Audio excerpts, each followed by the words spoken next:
डफला बताया, मीरी बताया, अबूर, मिसमी ये सब अरुणाचल में है। मिकिर और बरेल पहाड़ियां बताइए असम में है। और पटकाई बोम नागा पहाड़ियां ये नागालैंड के आसपास हैं। और मणिपुर पहाड़ियां ये मणिपुर में है। यहाँ मिजो पहाड़ियां मिजोरम में है। त्रिपुरा पहाड़ियां त्रिपुरा में है। तिस्मा सुदिदिलो ये एक ट्रिक हो जाएगी नदियों को लेकर के, जो यहाँ से इस तरफ को जाएगी। तिस्मा सुदिदिलो एक ट्रिक के नाम से है। देखिए ती का मतलब हो जाता है तिस्ता, ये तो हम समझ गए हमें तिस्ता यहाँ से सिक्किम से आ रहे हैं। आप सभी साथियों को नमस्कार। आज हम गुरुकुल ज्ञान गंगा चैनल में एक और नया टॉपिक पढ़ने वाले हैं। तो क्या आप रेडी हैं इस नया टॉपिक को सीखने के लिए? क्योंकि अभी तक हम जो है भारत के भूगोल को डिटेल वाइज पढ़ रहे हैं, सभी चीजें पढ़ रहे हैं, एक भी चीज छूट नहीं रही है। टॉपिक शुरू करने से पहले एक रिक्वेस्ट है आपसे कि आप इस वीडियो को जरूर शेयर कीजिएगा और नए हैं तो चैनल को सब्सक्राइब जरूर करें, क्योंकि आपके एक सब्सक्राइब और आपके एक शेयर से बहुत बड़ा मनोबल मेरा बनता है। और आप इस चैनल में जो भी वीडियो देख रहे हैं वो मुझे लगता है कि आपके हेल्पफुल हो रही होगी, और आपके एक शेयर करने से जो मनोबल बनता है उससे मुझे लगता है कि मेरी मेहनत जो है किसी न किसी के काम आ रही है। क्योंकि एक वीडियो बनाने में बहुत टाइम लगता है, बहुत मेहनत लगती है, तो आप इस मेहनत का एक लाइक तो जरूर कीजिएगा और सब्सक्राइब जरूर कीजिएगा। तो आज का जो हमारा टॉपिक होने वाला है, डायरेक्ट टॉपिक पर आते हैं। टॉपिक है आज का हमारा पूर्वोत्तर हिमालय। देखिए अभी तक हम पश्चिमी हिमालय के बारे में पढ़ चुके हैं, और पश्चिमी हिमालय में हमने ये देखा कितने प्रकार की श्रेणियां थी और किस प्रकार से हमने ट्रांस हिमालय, मध्य हिमालय, महान हिमालय और उसके बाद मध्य हिमालय और नीचे जो है शिवालिक श्रेणी भी पड़ी है। उन श्रेणियों के अंतर्गत पर्वत चोटियां भी पड़ी हैं। श्रेणियों के अंतर्गत ही हमने अलग अलग उसका विभाजन किया है, यहाँ तक कि हमने हिमालय को अलग दूसरे प्रादेशिक हिसाब से भी विभाजित किया था। तो अभी हम ये देखते हैं, ये जो हिमालय है हमारा पूर्वोत्तर का जो हिमालय है वो यहाँ लगभग कंचनजंगा से आप ले लीजिए और यहाँ नामचा बरवा तक का जो पर्वत चोटी है या पर्वत श्रृंखला है ये पूर्वोत्तर हिमालय कहा जाता है। वैसे ये जो पूर्वोत्तर हिमालय है इसे एक विद्वान ने विभाजित किया था, यानी पूरे हिमालय को 4 भागों में नदी के आधार पर विभाजित किया था। यदि आपने वो वीडियो नहीं देखी तो वीडियो आप इसके डिस्क्रिप्शन में उसकी लिंक मिल जाएगी, आप वहां जाकर के जरूर देखें। तो ये जो हिमालय है ना, ये हिमालय यहाँ से इस सिक्किम से एक नदी निकलती है जो कि यहाँ बांग्लादेश में जाती है। उस नदी का नाम है जी तिस्ता। तिस्ता नदी इसका नाम है, और तिस्ता नदी से ये हिमालय की शुरुआत हो जाती है। और यहाँ से जो ऊपर से ब्रह्मपुत्र नदी आती है, ब्रह्मपुत्र नदी इस तरीके से बहती है और ब्रह्मपुत्र नदी तक ही, यानी जिसे दिहांग नदी भी कहा जाता है, तो दिहांग नदी तक इसका विस्तार फैला हुआ है। वैसे टोटल जो पूर्वोत्तर हिमालय की अगर मैं लंबाई की बात करूं तो टोटल लंबाई आप देखें इसकी तकरीबन लगभग 750 किमी है।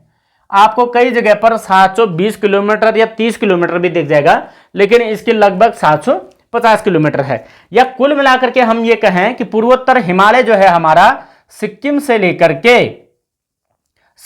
लेकर के और यहां तक अरुणाचल तक है।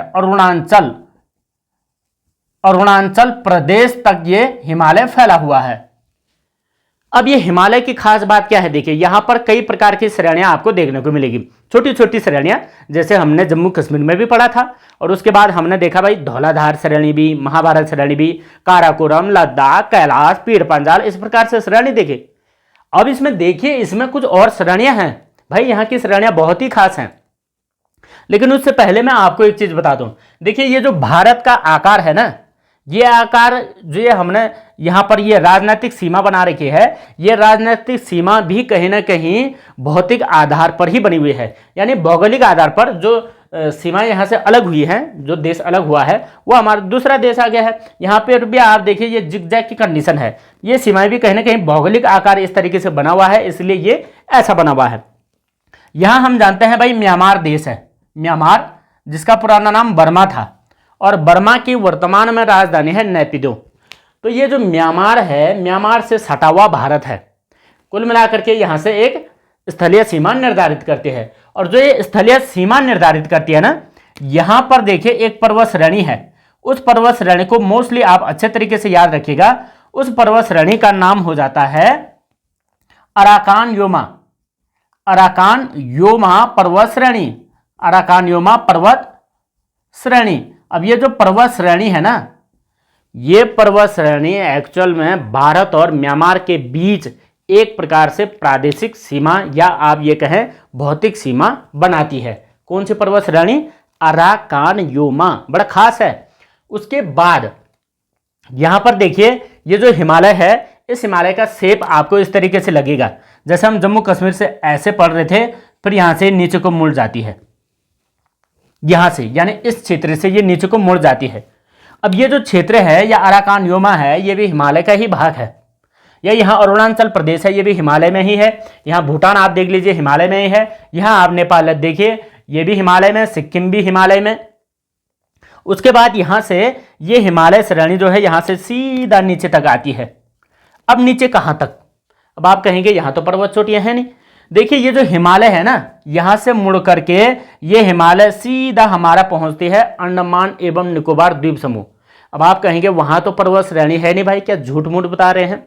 एक्चुअल में जब भारत का निर्माण हुआ तब ऐसी कंडीशन थी, लेकिन जो वो अंडमान निकोबार वाला हिस्सा है, वो अंडमान सागर जो है नीचे धंस गया और वो जो हिमालय का भाग था वो काफ़ी गहरा हो गया, लेकिन वहाँ पर भी आपको पर्वत चोटियाँ मिलती है। देखिए ये जो अंडमान निकोबार तक ये श्रेणी गई, अंडमान निकोबार तक ये श्रेणी यहाँ से नीचे मुड़ी हुई है। कहाँ से? ये पहले इस तरीके से आए, यहाँ से नीचे मुड़ गई, यानी कुल मिलाकर के इस तरीके से एल शेप ये बना हुआ है। 7 आप ये लगा लीजिए, जो 7 सिस्टर्स यहाँ पर स्टेट्स हैं, वहीं पर 7 आकार बना हुआ है ये हिमालय का। अब यहाँ से अंडमान निकोबार तक गई, तो आपने सुना होगा भाई अंडमान निकोबार में 2 पर्वत चोटियाँ भी हैं। यदि अगर ऐसा हिमालय का अवशेष नहीं होता तो पर्वत चोटियाँ कहाँ से होती? देखिए उन पर्वत चोटियों का नाम क्या है? एक का नाम है सैंडल पीक, आपने सुना हो कि सैंडल पीक। देखिए सैंडल पीक अंडमान निकोबार की सबसे ऊंची चोटी है, यानी अंडमान की। अगर हम निकोबार की बात करें तो निकोबार में भी एक चोटी है जिसका नाम है थुइल्लर। अब आज तक आपने हो सकता है कि हिमालय यहां तक ही पड़ा होगा, मिजोरम तक, लेकिन हिमालय नीचे भी है भाई, लेकिन उसके केवल कुछ अवशेष बचे हुए हैं। स्पष्ट रूप से हिमालय नहीं है। अगर स्पष्ट रूप से हिमालय होता या अंडमान सागर नीचे नहीं धंसता, तब जाकर के ये हिमालय यहाँ से बहुत बड़ा एक अक्षदंशीय मोड़ के रूप में हमें दिखता। अब एक शब्द मैंने बोला आपको कि यहाँ पर अक्षदंशीय मोड़ है। यहाँ पर हिमालय का कैसा मोड़ है? अक्षदंशीय मोड़। अक्षदंशीय मोड़ यानी एक ऐसा मोड़ जो अचानक से एक प्रकार से मुड़ा हुआ है, एक शेप में मुड़ा हुआ है, वो मोड़ अक्षदंशीय मोड़ कहलाता है। कहाँ पर मिलेगा ये? अरुणाचल प्रदेश में, और यहाँ से हिमालय नीचे को मुड़ गया है। तो अब ये तो हम समझ गए भाई, सैंडल पीक भी एक प्रकार से कहीं ना कहीं इसका हिस्सा था। आज हम इसे हिमालय तो नहीं कहेंगे, लेकिन अवशेष मात्र रह गया है। थुइल्लर भी यही है, निकोबार में थुइल्लर है और ऊपर से अंडमान में सैंडल पीक है। अंडमान निकोबार की सबसे बड़ी पर्वत चोटी जो है वो सैंडल पीक ही है। तो इतनी बात हमें याद रखनी है। अच्छा, उसके बाद हम लोग जो है ये भी याद रख लेते हैं भाई यहां पर कौन कौन सी पर्वत चोटियां हैं। तो उसके लिए याद रखने का सबसे बढ़िया तरीका है, देखिए एक ट्रिक हम लोग याद रखते हैं। ट्रिक याद रखते हैं। ट्रिक क्या है? देखिए अगर हम कहें इधर से इधर को कौन सी पर्वत चोटियां हैं। अच्छा, उसके बाद जो ट्रिक हमारे पास है वो बहुत इंपॉर्टेंट है, उसका नाम है डमी अमी। देखिए बहुत इंपॉर्टेंट है, डमी अमी हमने याद रखना है। अब डमी अमी का क्या मतलब है? देखिए कहाँ है? डॉ का मतलब हो जाता है डफला, बहुत इंपॉर्टेंट है भाई। डफला श्रेणी बहुत इंपॉर्टेंट है, डफला श्रेणी। मी का मतलब है मिरी श्रेणी, इंपॉर्टेंट है। उसके बाद अ का मतलब हो जाता है अबोर श्रेणी, और मी का मतलब हो जाता है मिसमी श्रेणी। मिसमी कितना खतरनाक है, कितना अच्छा भी है, मिसमी श्रेणी। देखिए कहाँ है? अब ये भी राज्य के हिसाब से भी हमने देखना है। राज्य क्या देखना है भाई? अरुणाचल में आपको यहां पर जो है ये डफला श्रेणी मिल जाएगी, डफला। अगर हम बात करें मिरी कहां पर है, तो यहीं पर आपको मिरी श्रेणी भी मिलेगी, मिरी।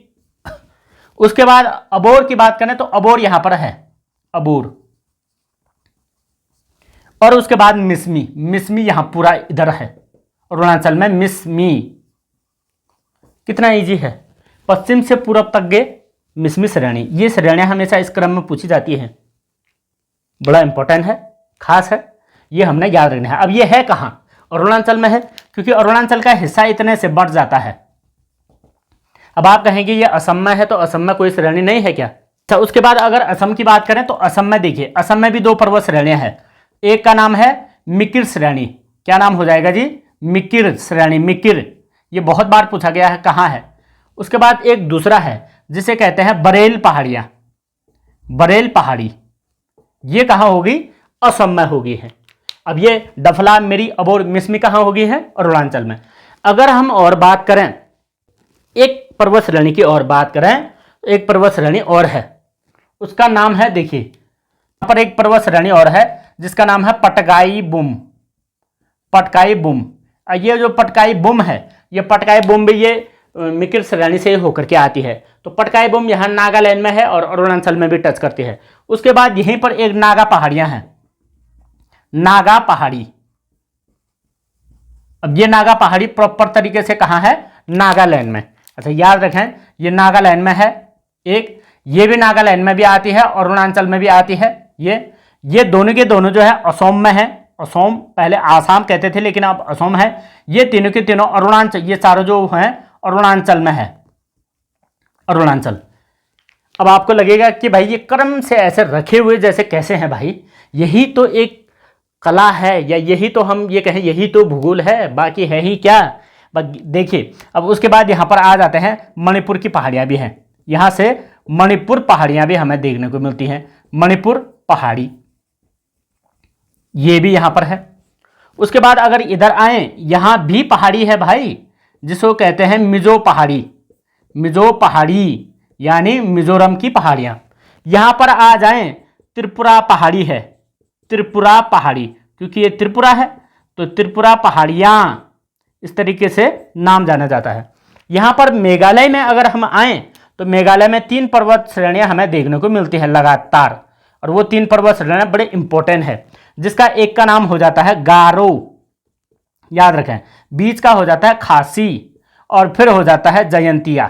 तो यहीं पर जो है इस मेघालय में ही गारो, खासी, जयंतिया 3 श्रेणियां हैं। अब गारो, खासी, जयंतिया श्रेणी का महत्व यह है कि यहाँ पर निवास करने वाली जनजातियां भी गारो, खासी, जयंतिया के नाम से जानी जाती है। अब आप ये देखिए कि जो ये खासी है ये बहुत इंपॉर्टेंट खास है। खासी खास है, देखिए खासी खास क्यों है? क्योंकि इस खासी में ही शिलांग बसा हुआ है। अब शिलांग क्या है? शिलांग है यहां मेघालय की राजधानी शिलांग, और यह शिलांग के अंदर ही चेरापूंजी है। अब आप बताएं कि चेरापूंजी क्यों इंपॉर्टेंट है? चेरापूंजी बहुत खास जगह है भाई, पूर्वोत्तर हिमालय का। ये हिमालय की पर्वत श्रेणियां हैं। देखिए कितनी पर्वत श्रेणियां मैंने बताई, डफला बताया, मेरी बताया, अबोर, मिसमी ये सब अरुणाचल में है। मिकिर और बरेल पहाड़ियां बताई ये असम में है, और पटकाई बुम नागा पहाड़ियां ये नागालैंड के आसपास हैं, और मणिपुर पहाड़ियां ये मणिपुर में है। यहाँ मिजो पहाड़ियां मिजोरम में है, त्रिपुरा पहाड़ियां त्रिपुरा में है। सब जगह पहाड़ियां ही पहाड़ियां हैं। अब आप देखिए इधर से पहाड़ियां इस तरीके से जा रही, यहाँ से मुड़ गई नीचे को, तो यही पहाड़ियां नीचे अंडमान निकोबार तक जाती हैं। ये बहुत इंपॉर्टेंट पहाड़ियां हैं। अब आप ये देखिए म्यांमार सीमा तथा भारत के बीच में कौन कौन सी श्रेणियां हमें देखने को मिलती हैं। एक तो भाई अराकान योमा, तो ये हो गया, ये तो मुख्य पर्वत श्रेणी होगी। उसके बाद यदि मिसमी श्रेणी आप बात करें तो मिसमी श्रेणी भी सीमा पर लगती है, और पटकाई बुम श्रेणी भी सीमा पर ही लगती है। किसकी सीमा पर? म्यांमार तथा भारत की सीमा से सटा हुआ है, इसलिए ये इंपॉर्टेंट पहाड़ियां हो जाती हैं। बड़े अच्छे तरीके से याद रखना। और यहाँ पर जो ये पर्वत चोटी थी, ये इसका नाम था नामचा बरवा। नामचा बरवा जो पर्वत चोटी है, तो नामचा बरवा पर्वत चोटी 7,756 मीटर इसकी हाइट है, और ये पर्वत चोटी पूर्वोत्तर भारत की सबसे ऊंची चोटी है। साथ ही साथ ये पर्वत चोटी भारत की सबसे पूर्वी पर्वत चोटी है। यहाँ से आगे आपको पर्वत चोटियाँ देखने को नहीं मिलती हैं। यहाँ पर कंचनजंगा है भाई, कंचनजंगा सिक्किम और नेपाल के मध्य में सीमा बनाता है, और नेपाल और ये यहाँ पर जो नेपाल हिमालय और हमारा पूर्वोत्तर का जो असम हिमालय है, उस हिमालय की सीमा बनाती है। कौन सी? ये यहाँ पर एक नदी है जिसका नाम है तीस्ता नदी। तो ये पूरा का पूरा आसाम हिमालय कहा जाता है। यदि हम नदियों के आधार पर बांटे, प्रादेशिक आधार पर बांटे, तो ये पूरा आसाम हिमालय है। लेकिन आसाम हिमालय तो कह रहे हैं, लेकिन ये पूरा का पूरा हिमालय श्रेणी है। हिमालय श्रेणी में इतनी पर्वत चोटियां हैं। अच्छा, तो ये हो गया पर्वत श्रेणियां हो गई है। अब एक चीज़ और बता देता हूं मैं साथ साथ में, यहाँ की नदियाँ भी बात करते हैं। देखिए नदियाँ जो यहाँ की नदियाँ हैं वो भी बार बार पूछी जाती है, तो आप डमी अमी इसको याद रखेंगे, बड़ा खतरनाक है डमी अमी। ठीक, उसके बाद हम क्या करते हैं, यहाँ पर जो है नदियाँ भी देख लेंगे। देखिए नदियाँ शॉर्टकट में अभी बात करेंगे, लेकिन नदियों को जो है हम डिटेल वाइज बाद में पढ़ेंगे जब नदियों वाला सीरीज हमारा चलेगा। नदियों को हम बहुत अच्छे तरीके से पढ़ने वाले हैं। आप केवल वीडियो में बना रहेगा और साथ में शेयर भी करते रहेगा। आप लोगों से एक गुजारिश है कि भाई यार आप शेयर करते नहीं हैं, देखते तो हैं लेकिन शेयर नहीं करते हैं।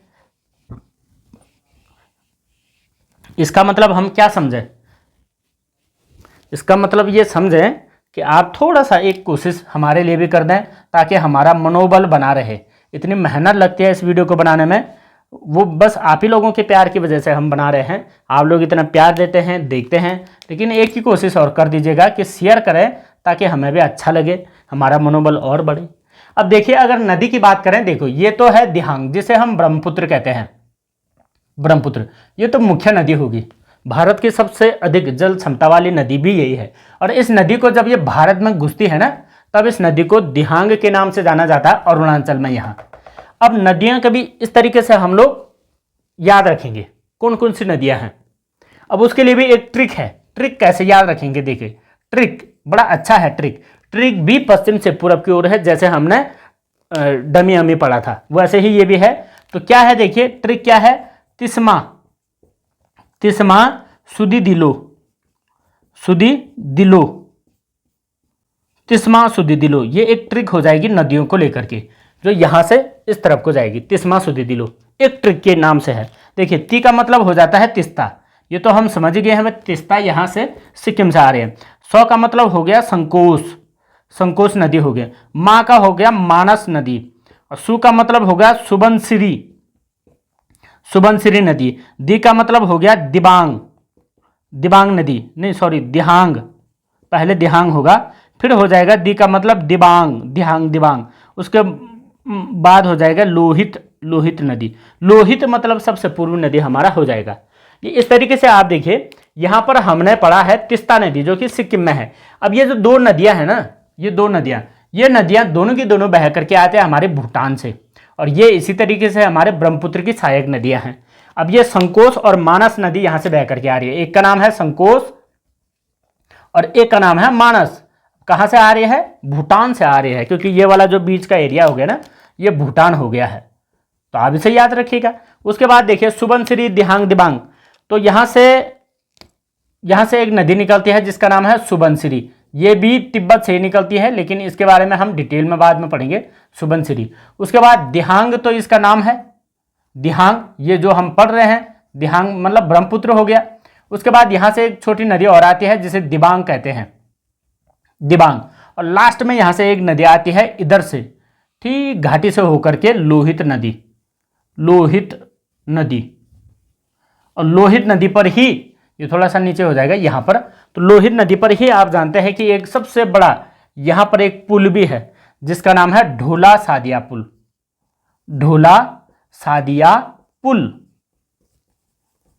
जो तकरीबन 9 किमी से ऊपर है।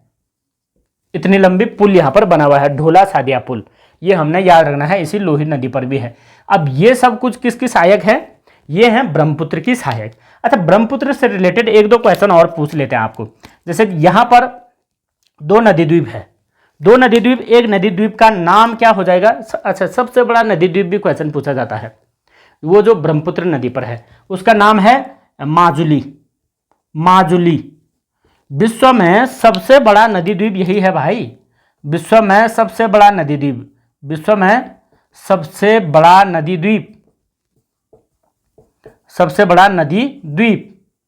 उसके बाद एक और है जिसका नाम है उमानंदा द्वीप, याद रखें ये उमानंदा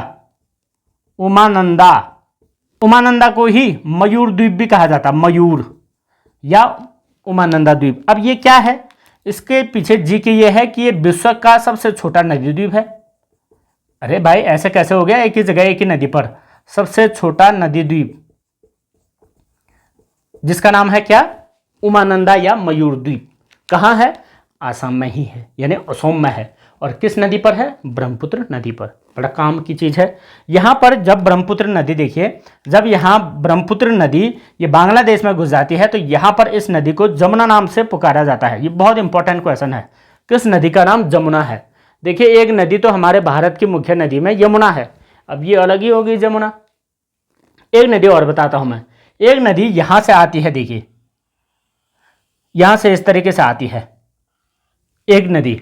अब ये नदी कहां कहां से आती है? देखिए एक नागालैंड से आती है, दूसरा मणिपुर में ये बहती है, तीसरा यहां मिजोरम में भी ये क्रॉस करती है, मिजोरम, चौथा यहां से असम में भी ये बहती है।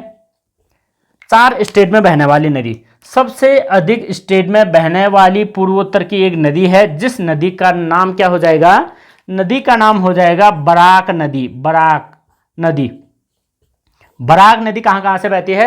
नागालैंड से होते हुए मणिपुर, मणिपुर से मिजोरम, मिजोरम से असम, असम से जाकर के फिर यहाँ फिर ब्रह्मपुत्र में ही ये भी मिल जाती है। और यही ब्रह्मपुत्र लास्ट में जाते जाते एक जगह पद्मा नाम से भी जानी जाती है। पद्मा नाम तब कहते हैं जब यहाँ से गंगा नदी इसमें मिल जाती है, तब ये दोनों मिल करके पद्मा कहा जाता है।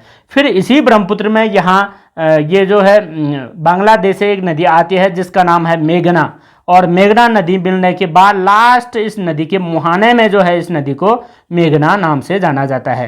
तो ये बंगाल की खाड़ी में गिरने वाली नदी है जो कि यहाँ पर एक बहुत बड़ा डेल्टा बनाती है, और उस डेल्टा का नाम है सुंदरवन का डेल्टा। सुंदरवन का डेल्टा, यानी हम क्या कह सकते हैं इसको? Beautiful forest delta. ये तो गलत हो जाएगा, ऐसा नहीं है, उसका नाम ही सुंदरवन का डेल्टा है। सुंदरवन यानी सुंदरी नामक वृक्ष यहाँ पर पाए जाते हैं इस डेल्टा में। बात करेंगे डेल्टा तब बताएंगे डेल्टा का मतलब क्या होता है, और द्वीप का मतलब क्या होता है, और तट का मतलब क्या होता है, या नदी मुहाना क्या होता है, नदी उद्गम क्या होता है। इस सब के बारे में हम नदी वाले चैप्टर में डिस्कस करने वाले हैं। तो ये था हमारा पूर्वोत्तर हिमालय का एक महत्वपूर्ण चैप्टर, जिसमें कि आपको कई श्रेणियां और नदी का पता चला है, उसके साथ साथ ट्रिक्स भी पता चली है। देखिए ये बहुत इंपॉर्टेंट है ये ट्रिक। क्यों है? क्योंकि ट्रिक के माध्यम से हम सारी नदियां एक साथ याद कर लेते हैं। तो ये था पूर्वोत्तर हिमालय का एक इंपॉर्टेंट चैप्टर। यदि आपको सही लगे तो आप दोस्तों में जरूर शेयर कीजिएगा। और आज के लिए बस इतना ही करते हैं, मिलते हैं एक अगली वीडियो में, तब तक के लिए जय हिंद।